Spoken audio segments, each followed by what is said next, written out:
Greetings, Mujtahid 2006.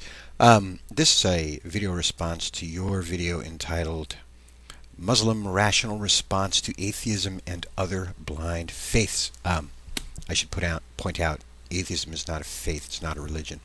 Um, and you had defined someone's God as what they believe to be infinite.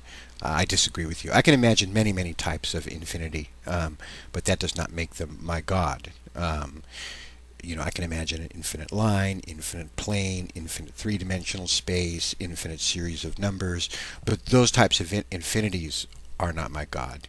You know, they're also limited infinities. One of the reasons I like your video very much because it talks about infinity, it talks about finitude, and these sort of mathematical concepts I'm very much drawn to. In any event, it's very thought-provoking. I think your basic premise is that finitude, finiteness, implies creation. I haven't heard this before. It's very, very interesting.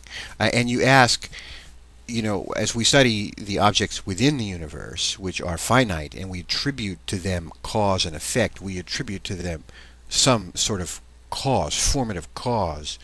Why should we think differently of the universe as a whole, the universe in total? Why should we not attribute a cause to the universe, assuming that the universe is finite?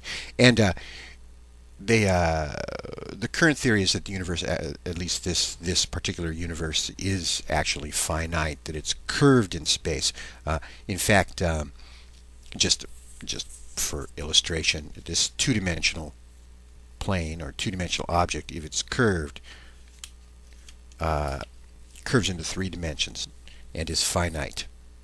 And I had another one here that I lost. How will I illustrate my point? Here's another thing. This two-dimensional object can also be curved into three space. Here you can have two entire worlds next to each other that are unaware of each other. Two different universes, two different worlds, which sort of adds meaning to the phrase master of the worlds. Now, if our three-dimensional universe is curved, which they believe it is, then it is curved into four dimensions of space. And we can have two entire universes like our own next to each other, and they would not be aware of each other, but they would both be embraced by four space. And who knows how many dimensions there are to space. Now, in a sense, that simply expands the concept of universe to a greater level. It incorporates other universes, but it merely expands our concept of universe. And what unifies our concept of universe, I think, are the concepts of space and time. And when we study the natural universe here, our universe, we are studying space and time, and cause and effect come from. There is no cause and effect if there's no time. Once we move outside of the universe of time and space and matter and energy, then we have to wonder, well, what happens to the concept of causation? Is it meaningful, or does it take on an entirely different meaning? So, whether we can apply the same rules within space, whether we could take the rules that we apply within the universe and apply them to outside the universe, we don't know. I don't know if we can, God, Allah, if it created the universe, then it must be beyond space and time.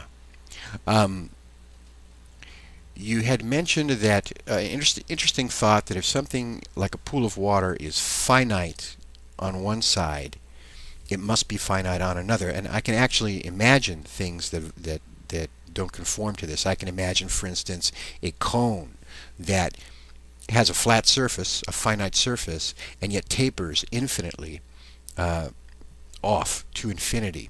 So I can imagine, now these are not physical things in the physical universe, these are mental constructs which of course, is a whole different kind of existence. But I can imagine things that are finite on one side and yet infinite on others.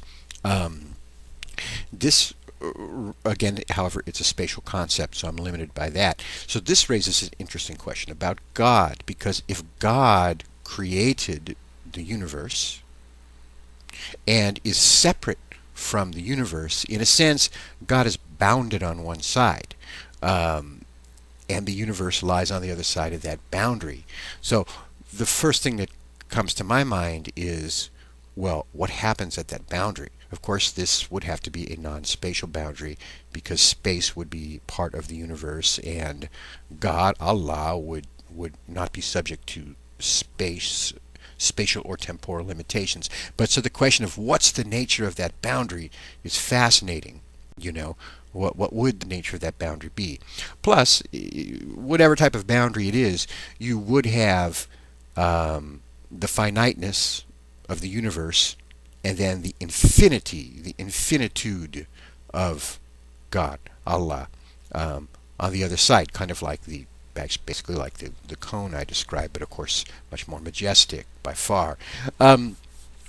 So now, is that a limitation? Would that impose a limitation on God, on Allah? Would that impose a limitation or not? If God is infinite, he would be infinite in other regards, but must he be completely infinite?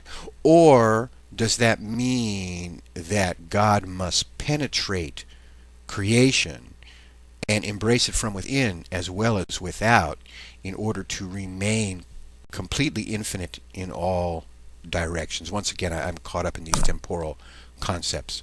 So that's an interesting question. I mean, does creation limit God? Does it create a boundary on God? Has God limited himself in creating the universe? Or is that an illusion? Or does God actually penetrate the universe at the same time? And are we really just some sort of illusion of light within God?